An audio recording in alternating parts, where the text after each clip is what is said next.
每到周一，仿佛心就被抽空，像一台机器在启动前的那一瞬间，所有零件都在原地发出沉闷的嗡鸣。各种事情如潮水般扑面而来，问题接踵而至，层层叠叠，像山一样压在身上。电话铃声、邮件通知、会议邀请，每一个都在提醒你，新一周的奔波已经开始。你被迫不停地回答，不停地处理，像一个永不停歇的齿轮。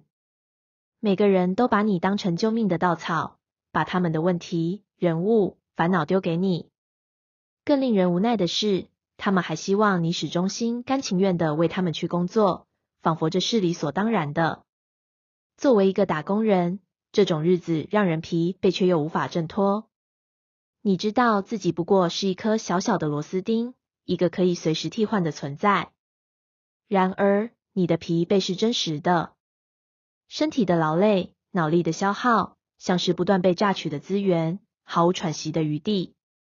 有时候你会觉得自己像是一台 AI 算法，一次又一次的执行复杂的任务，不断的被调用和压榨。